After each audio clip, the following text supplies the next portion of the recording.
two more are downstairs and I'm waiting for them to come. And then we can start. Yeah.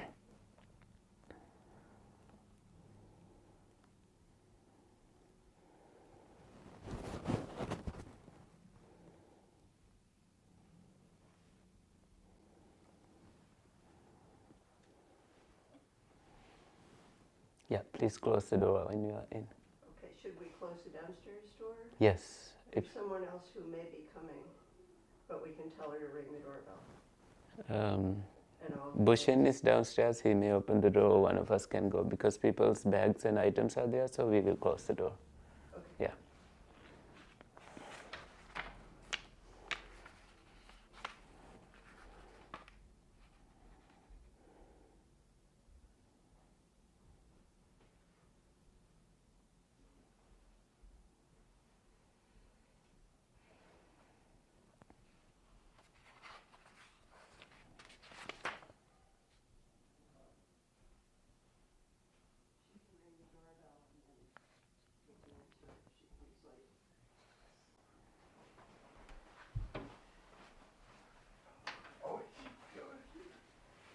Is she the one you were expecting? Yes.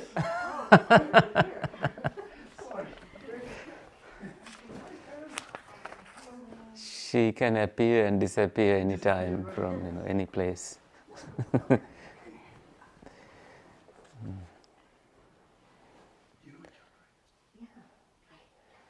How do you know each other? Okay. From the outpost, 186. Yeah. Okay. Great. This is the cook-in. Cook-in. Yeah. Mental. Okay, without further delay, we will start. Recording in progress. I will ring the bell 3 times, inviting us to come to a resting state in your body.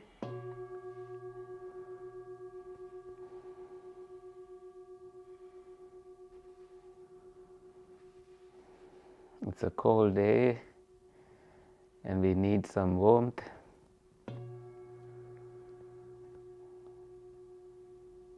We find that warmth from internet, not internet. Breathe in and breathe out.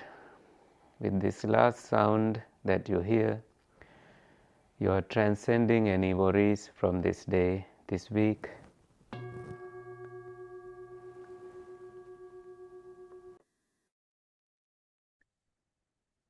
And your eyes gently closed,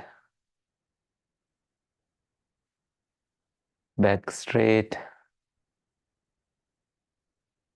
awareness directed to your breath. Take a deep breath in, bring your shoulders up and drop your shoulders as you breathe out.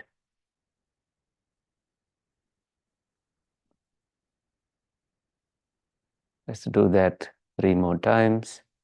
Breathe in and breathe out with some body relaxations.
Scan your body to also adjust, and you can do that anytime during this meditation, even after this scanning.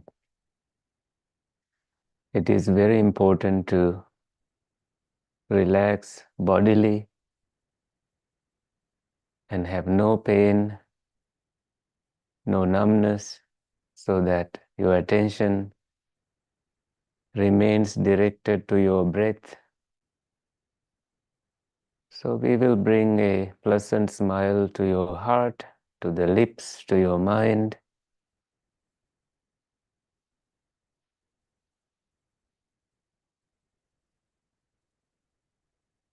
With that pleasant attitude,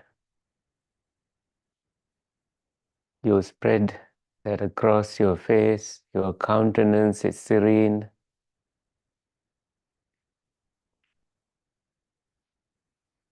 The top of your head, the back of your head, relaxed. Your neck also relaxed and aligned with your spine. Your upper back, mid back, lower back, relaxed. Shoulders relaxed. Your arms, palms, and fingers all resting and relaxed. Any tension, any tightness in your entire upper body, release that tension, relax your body.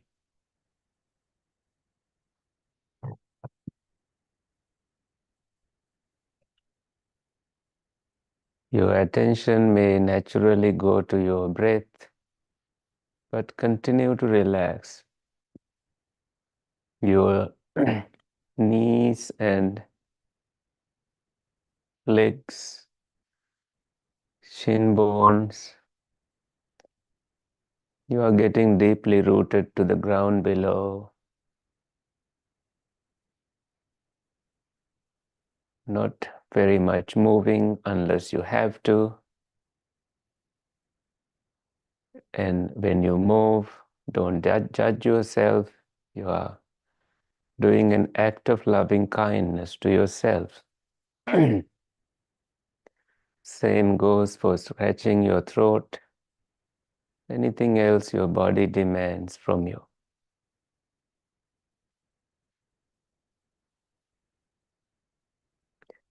And we need a basic understanding on our six sense faculties: eye, ear, nose, tongue, body, and the mind.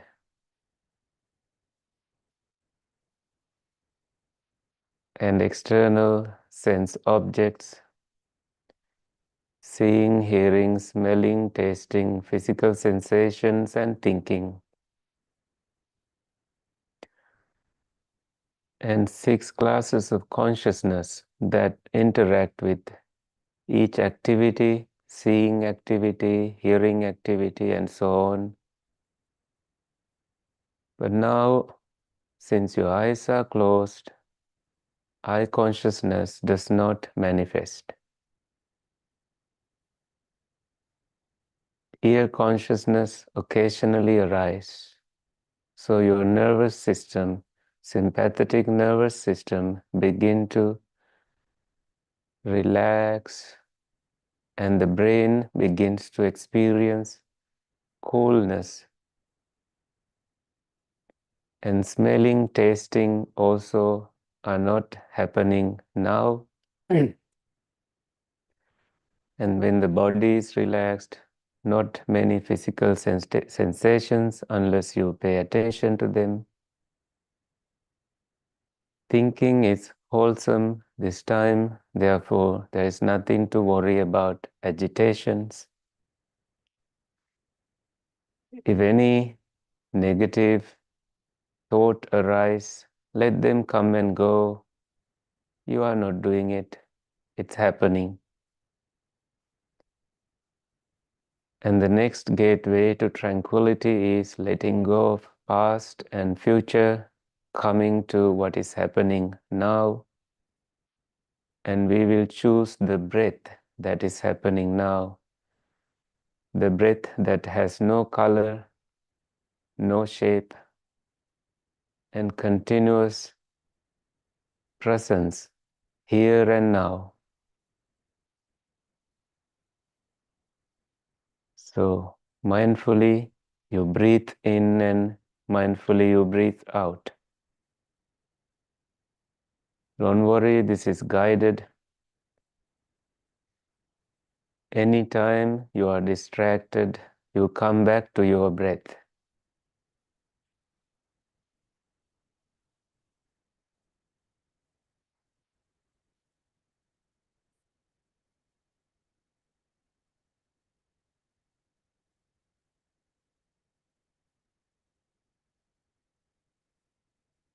Notice the moment when the breath stops and then starts fresh.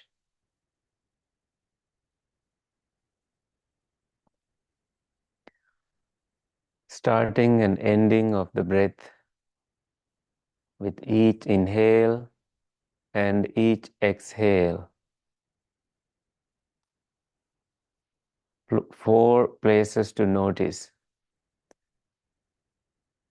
which require extra effort and mindfulness or full mindedness.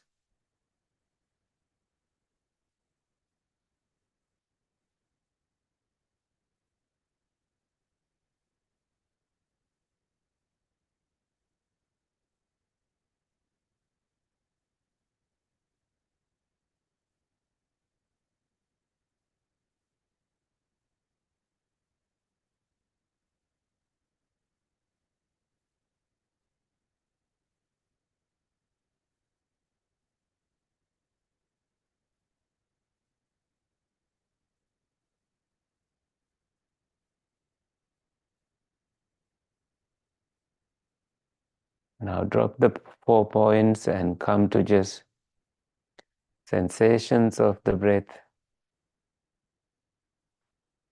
Sensations you feel as you breathe in and out through your nostrils.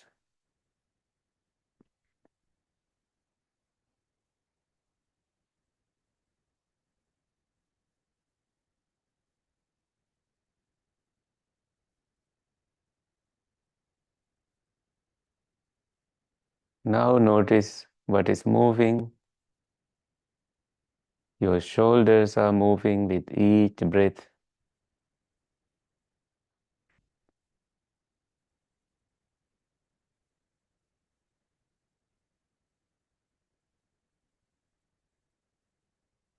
Your lungs shrinking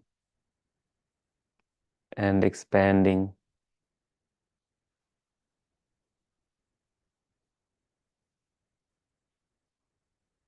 Now notice deep breath and shallow breath moments as they happen.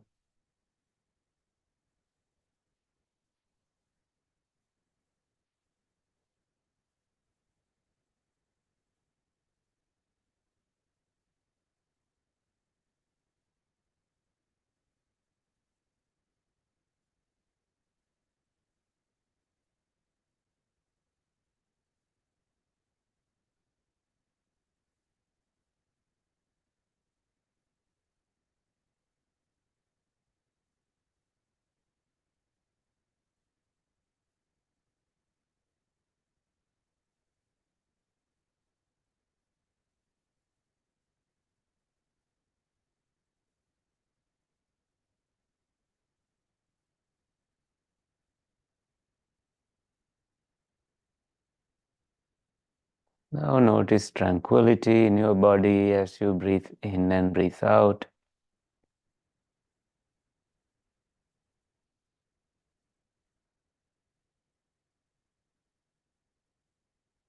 Attention goes to breath, tranquility, deepness, shallowness, things involving your breath.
everything slows down. There is awareness that there is a body, not many mental activities happening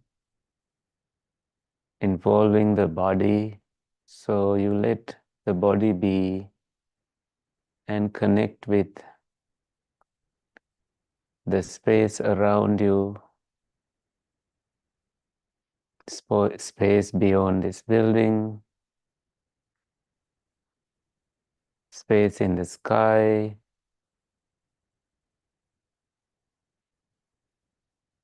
signlessness in some ways, openness, and the space between two thoughts that is noticeable.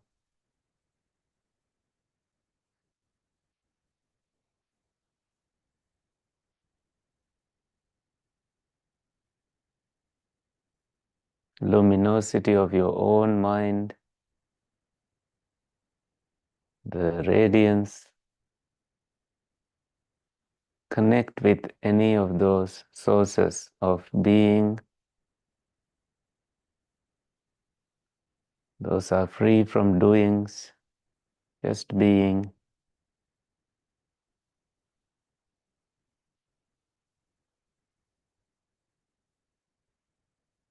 You can come back to subtle breathing sensations.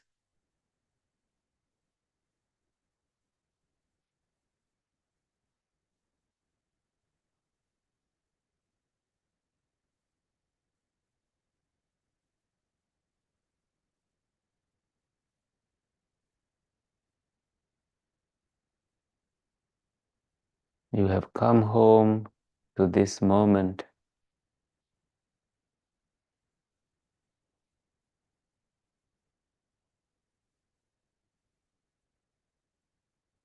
Unplugged from the world, families, to true healing by just being and letting go and relinquishing.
You can come out of your meditation. And how was it?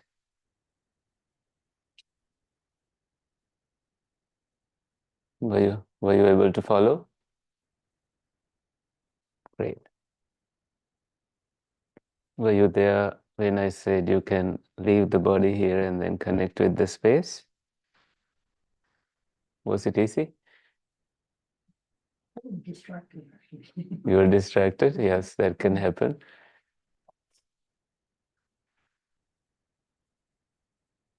Sometimes good sleep before meditation helps,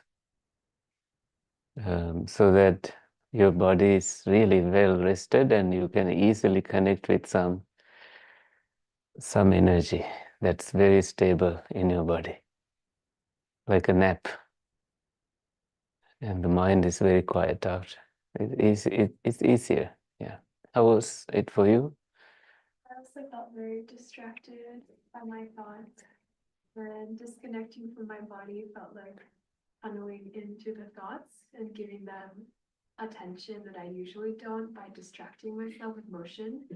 So I was thinking about many little small interactions I had today and how I like this person, I don't like this person. It felt very like useless thoughts. I don't know if I want to process them or not. Yeah. No, but that can happen. And this is not your first time meditating, right? Second. This is the second. Okay. Yeah. Yeah. That tells it.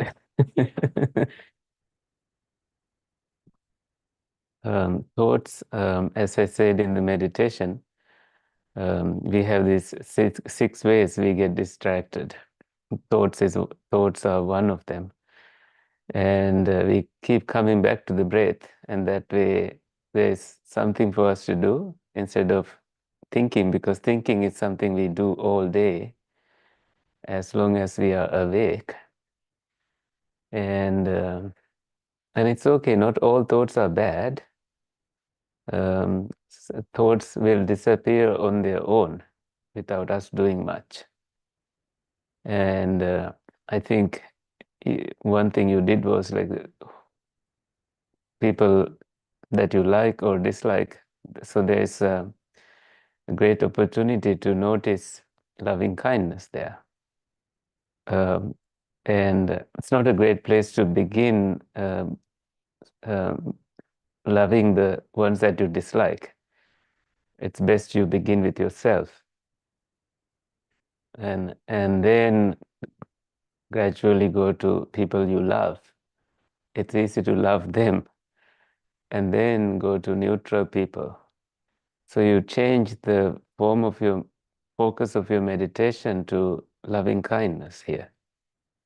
You can use a little bit of breathing in the beginning, and ultimately you go to the people that you don't like, and you go to as many people, as many enemies as you have, and you radiate loving kindness to them. You visualize them smiling and happy. When you are done, you radiate loving kindness to all beings in the entire universe, in all the directions. So then you feel some sense of liberation and freedom, because that division, liking, disliking, is no more in that state of mind.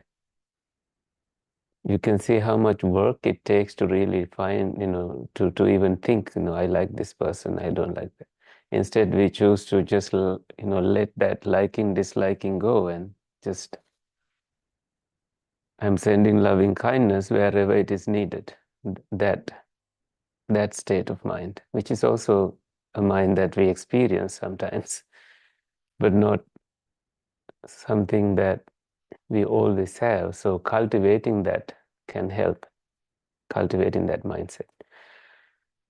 So when I meditate, I switch between loving kindness to breathing to awakened mind and qualities that I like to develop. And so I have many choices there, and they help. And it gets better over the time. In 30 minutes, you can only do so much. Kelly?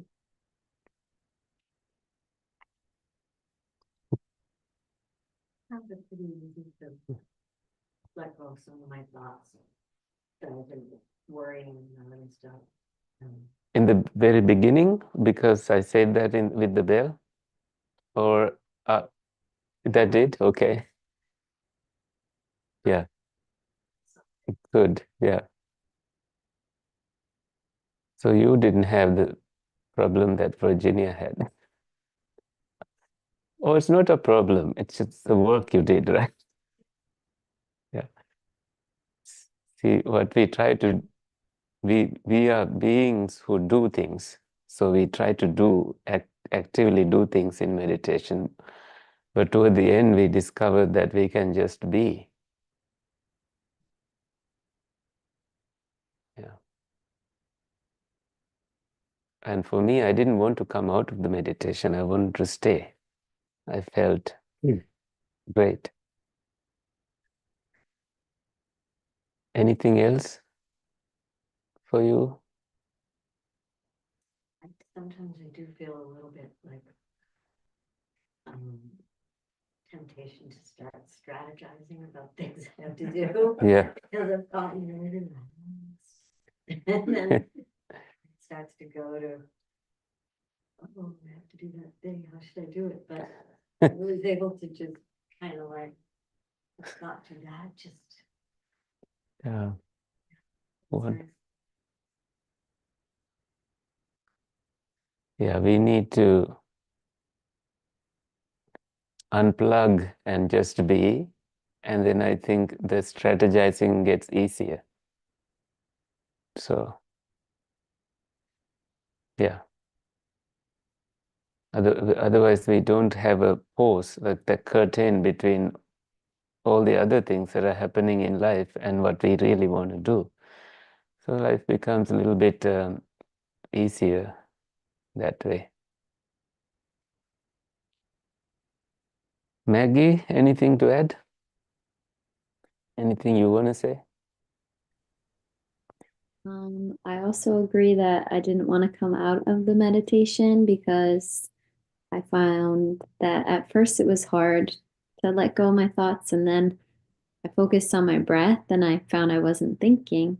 Um, and yeah, I didn't want to go back to thinking when my eyes were open.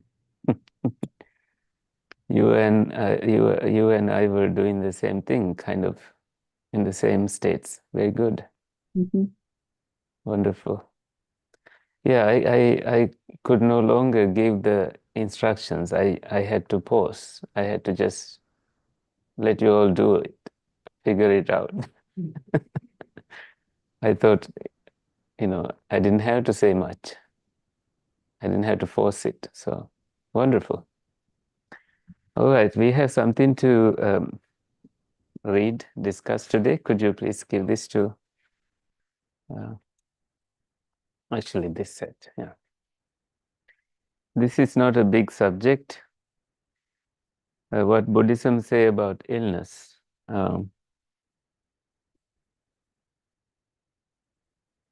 And I wanted to discuss this, okay, because I met with someone who is dealing with an illness today, and the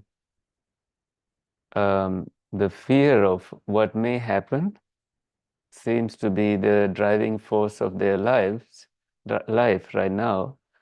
But before that, they had many things that they wanted to do. And I think this is this is a terminal illness, as they have discovered, and especially with what doctors say that you have only 3 more years to live, then a lot of things um, happen in your mind. One of the things that happens is that you start to prioritize your goals in life. And, I have also worked as a chaplain in hospital and hospice settings, and I know people say, I have unfinished business. I'm not ready to go. So, and that is weighing on them. Book projects they want to do, and it can be something so meaningful to them.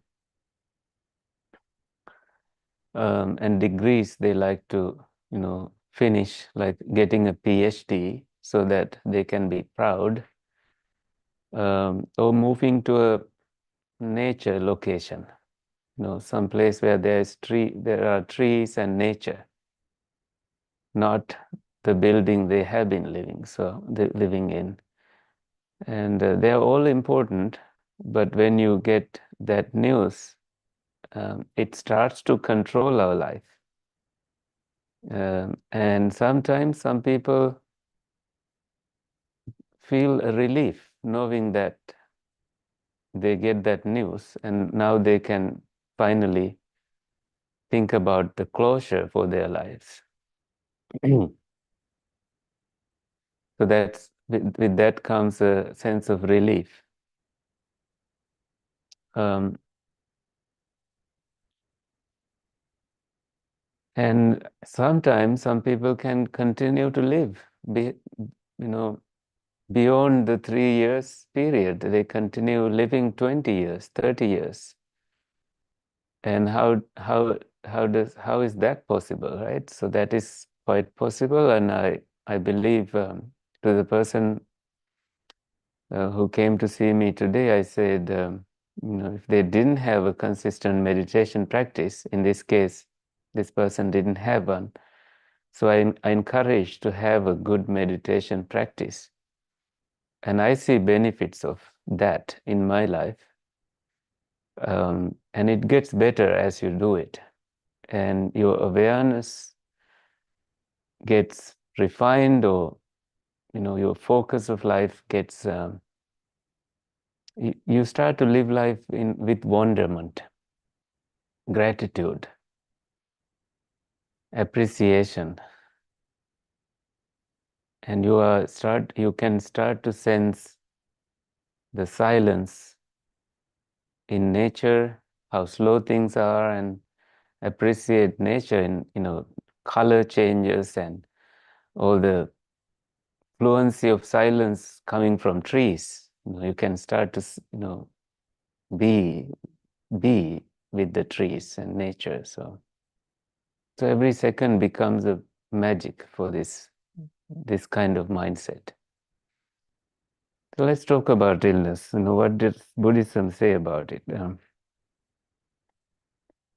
We can read a little bit and discuss. Buddhism offers profound perspectives on illness, viewing it as an inherent part of human existence.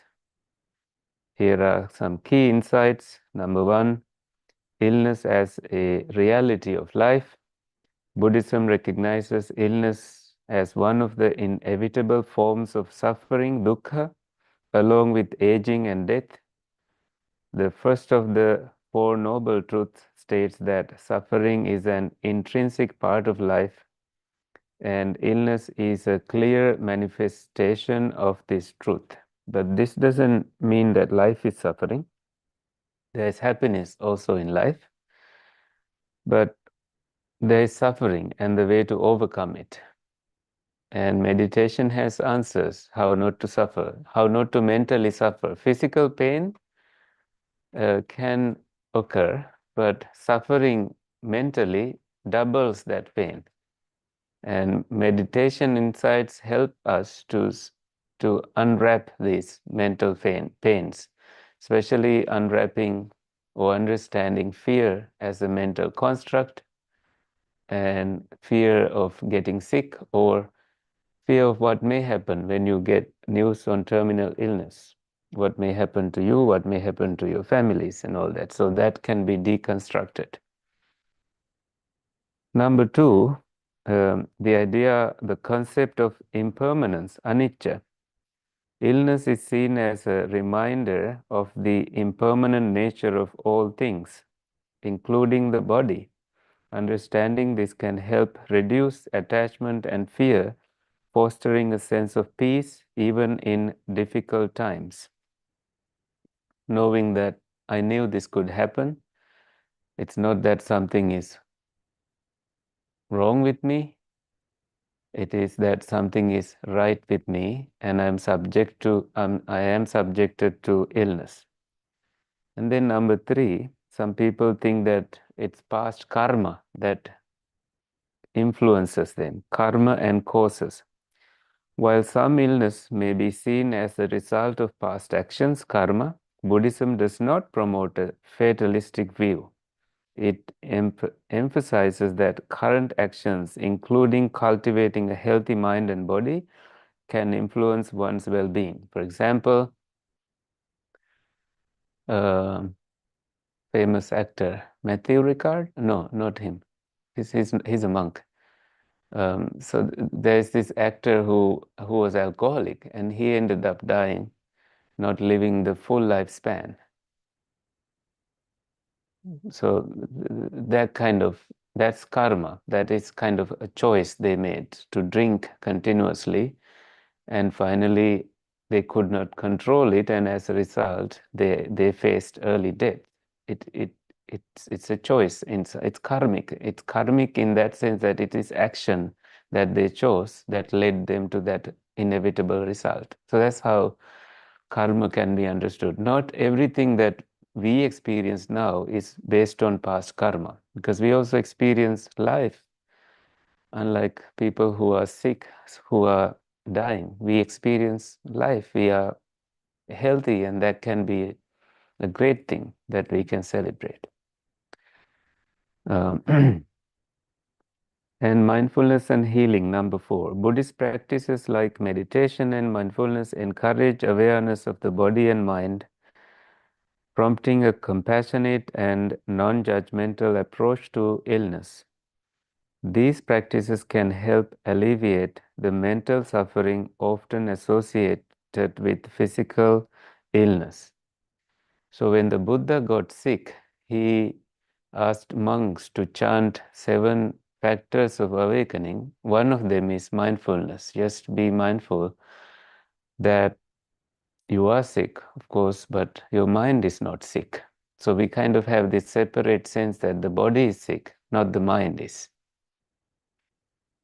And that is very important, that when someone is sick, they can still, or when they have lost a part of their body, like a limb or something, they can imagine that it is still there and you are healthy, and you just have that as your healthy image of you. You know what I mean? Like you still have that whole body and that you are healthy in you. And number 6, letting go of fear. fear of illness and death is addressed through meditative practices that focus on understanding the nature of life and embracing it fully. This helps in embracing what here? Illness and death. These are embraced fully. This helps in reducing anxiety and cultivating equanimity. So if you view hunger as an illness and you don't have anything to eat for one whole day, and you just accept it, knowing that helps, right? And you build equanimity, and your body no longer craves food or have a duality that you must be eating and somebody must be giving you something. But you know for sure that there is no food until tomorrow. That knowing helps. So knowing about illness and death the same way that no one gets free from, no one escapes death, that helps. And it comes with illness sometimes. Buddhism teaches that while illness is unavoidable, the way one relates to it can transform suffering into a path for spiritual growth and deeper understanding. There are two stories, the Buddha and the sick monk. Kelly may remember this story. We had this in the thesis that you helped me edit. So one day the Buddha visited a monastery and found a sick monk lying alone in distress. The monk was suffering from dysentery and no one was attending to him. The Buddha, so no one was attending to him because this monk has never helped anybody in his life. And the Buddha personally cleaned and cared for the monk, saying to his other monks, "Monks, you have no mother or father to care for you. If you do not care for each other, who will? Whoever would care for me, let him care for the sick." So if you are truly practicing his teaching, you must care for the sick. This is why I chose chaplaincy as part of my monastic duties and giving back to United States. So this story emphasizes the importance of compassion and service to others, especially during times of illness. It teaches that caring for the sick is an integral part of spiritual practice. It heals you. And having some awareness of illness helps that you don't grieve when somebody else is grieving. You just have compassion toward them, compassion which is not uh, which is pure. So you know what to do, and you don't you can cry, that's okay. You can grieve, that's okay. But if it is your family or friend, I think in that case, if you can be strong with awareness to what actually happens, that too helps. So all of you are not in that same situation. There's a famous teaching that hospitals in Sri Lanka has this as their entering like welcome line, which says, "Health is the greatest gift." This comes from the handbook of Buddhist Dhammapada, words of Dhamma. And this verse goes as, "Arogya parama labha santutti paramang dhanang vissasa paramanyati nibbanang paraman sukham." So arogya parama labha, the translation here is health is the greatest gift, which actually means you can have so much in your life, but if you don't have good health, you're not going to enjoy that so much you have. And this reminds me of a quote from His Holiness the Dalai Lama. He says, "Man sacrifices his health to gain wealth, and then he sacrifices his wealth to regain that health." So, and I think it's this. Health is the greatest gift. We take it for granted sometimes. eating habits, forgetting to exercise. I don't want to be judgmental here. And the Buddha says, of all wealth, contentment is the highest. You need to appreciate what you already have. You are content, not asking more. Trust is the best of relationships. Sometimes you keep relatives away from you because who you actually trust is your friend. Um, someone said, it's not my enemies that I worry about, it's my relatives and friends who, hear something and then they multiply it and then do destroying you. How people can do all these. Sometimes, enemies, it's clear what you should do about them. Yes. Anyway, and this verse at the end says, Nibbana is the highest bliss. There's another story, Kisa Gotami and the mustard seed. This is a famous story. Kisa Gotami means a skinny Gotami. Gotami is her name. She was a woman who lost her only child to illness. In her grief, she sought the Buddha, hoping he could bring her child back to life. The Buddha told her he could help if she brought him a mustard seed from a household that had never experienced death or suffering. Kisa Gotami went from house to house, but she could not find a single family untouched by loss. Eventually, she realized that suffering is universal. She returned to the Buddha, who comforted her and taught her about impermanence.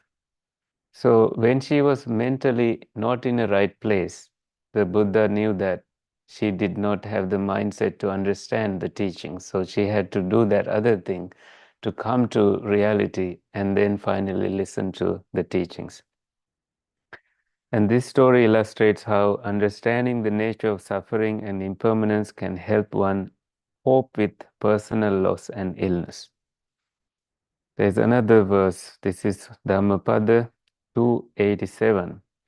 Truly, this body is frail, a nest of disease and perishing. Understanding this, the wise do not delight in the body. This is for monks, For lay people, they do delight in their body. They put makeup and they pursue passion and all that. For monks, they have chosen not to. They have chosen celibacy, so they look at body with this view. Sometimes the Buddha said, "This body is like a pot. It can break any time, a clay pot."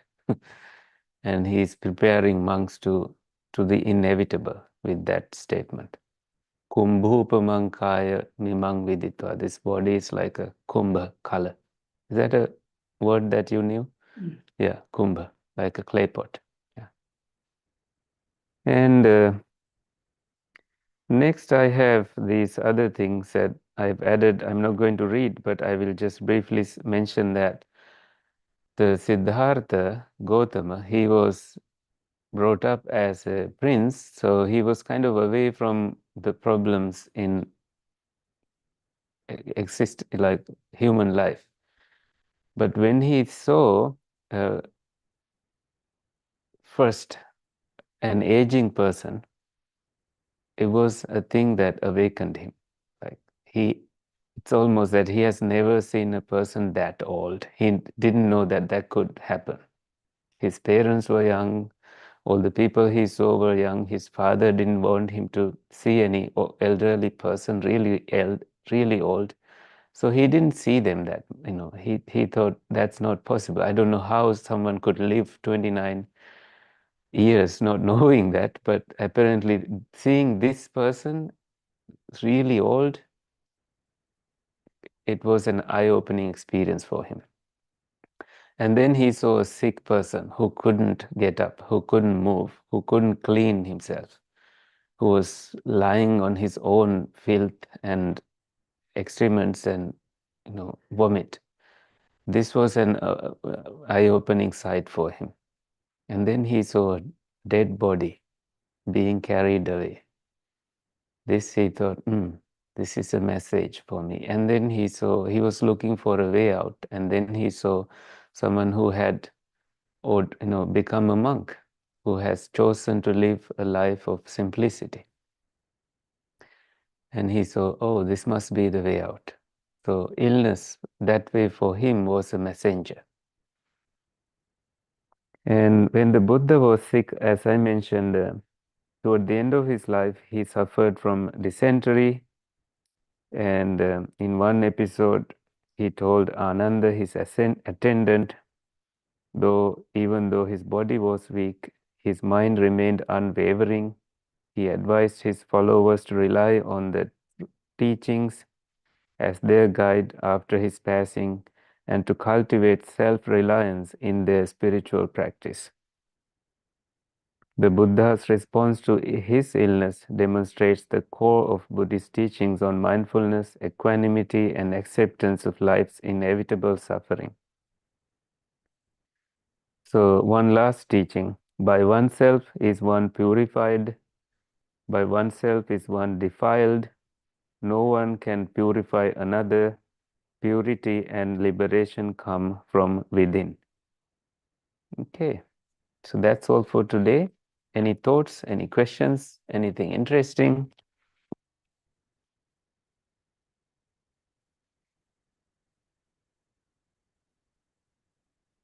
Yep, Virginia? Yeah, just knowing kind of the inevitability of death Mm-hmm. seems to be, from what you said, a way to like calming yourself to not have that uncertainty.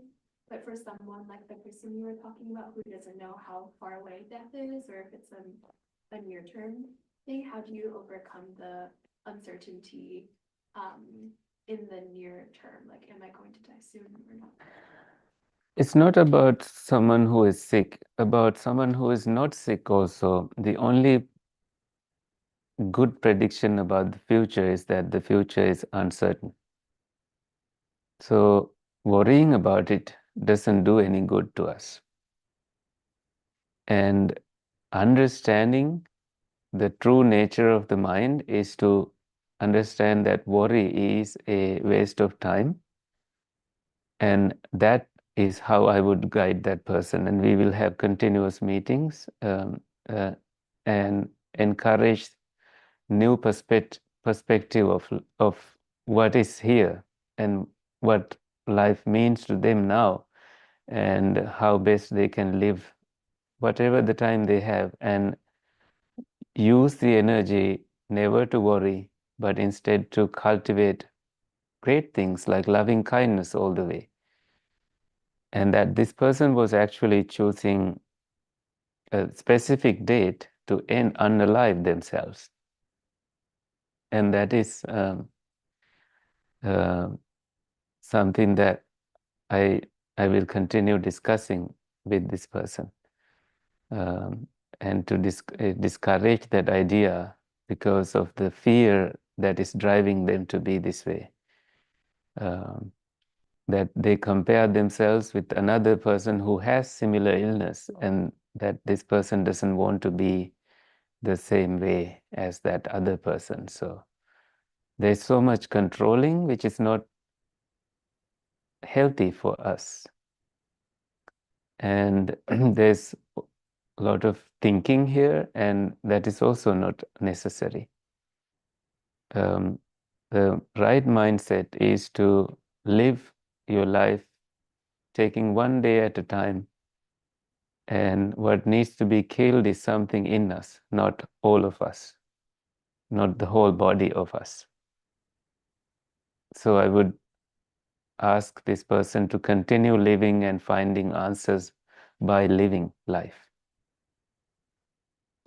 Because we think we are taking the control of our life and direction the moment we decide to do something to us. But there is no control here. Mind is continuously changing, even in this very moment. when we understand that, we do understand that upon death there is no control of where we will be headed afterwards, that there is a spirit realm, there is hungry ghosts, and there is heaven, there is hell, and we don't know where we are headed. And I gave an example of a virtuous queen in Buddhist literature, but when she died, she remembered a bad thing she did. The bad thing is that she had sex with a dog. That's what the story says. This is really something that bothered her. Oh, I don't know how, somehow this entered her mind, no matter how virtuous she was. She had so much guilt for this act she did. And so the king went to the Buddha every day to ask where she was reborn. And the Buddha made the king forget this question by distracting him. 7 days after, she reappeared in a heavenly realm. So she only suffered for 7 days, apparently, in this case. And on the 7th day, when the king finally asked what her destiny is, the Buddha said, okay, she's in so-and-so place now. She can continue to accrue merits and come to human state. So we don't have control over what's, in Buddhist understanding, human birth is so rare. Many beings, many trillions, uncountable number of beings are there who don't have the same capacity to be born as a human. So we are born and we have so much potential to be awakened. That's one goal we can have. And life that we have, no matter how sick we are, can be used to cultivate more divine qualities that we can cultivate as humans. So I would encourage that person to continue pursuing the mind exploration. Let the body be and not worry about it, because worrying makes them sicker. And, it's not helping at all. We have to live as if we didn't hear that.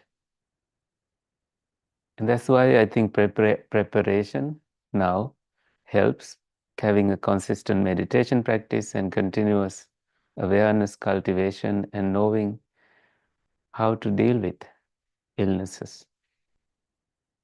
And that it's not only happening to us, it's happening to all people all the time. So perspective development. And I, as a monk, cannot ever encourage a person to unalive themselves. That's not possible. A couple of times I have stopped people from committing suicide. No matter how bad the situation is, I say, find answers by living and let's do that together. Yeah. Anything else?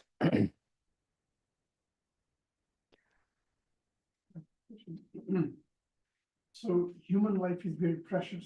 Yeah. At the same time, when I look at the overpopulation in the world, it seems like by overpopulating the world, it might bring more disastrous existence for all of us. I think that's one of the things that kind of go in my head that I have to kind of, I don't know if there is an answer, but there is something that I hear that rich people like Bill Gates are worried about these kind of questions too. And then there are conspiracy theories that, illnesses, like COVID were introduced to the world because they need to control population. But there has been disasters before, right? Hundreds years before, when pandemics were there, many people died. So it's not because of overpopulation. Apparently, there is a recycling that happens after every hundreds of years, and humans go through these illnesses, and there can be mass extinctions that happen. So it's hard to know, and I think we will just live and continue living. That's all we can do. So Nature will take care of the problem. nature will take care of its own problems, and humans, we don't know whether we are overpopulated at all. That's the conclusion that perhaps we think, because we live in busy cities, but there's plenty of room for all of us humans to live. If only we just learn to let go of spending money on wars and instead caring for each other with what we have, there will be plenty of room for all of us and animals to live peacefully. But we are never learning it, unfortunately. We are sick here in the mind. Yeah.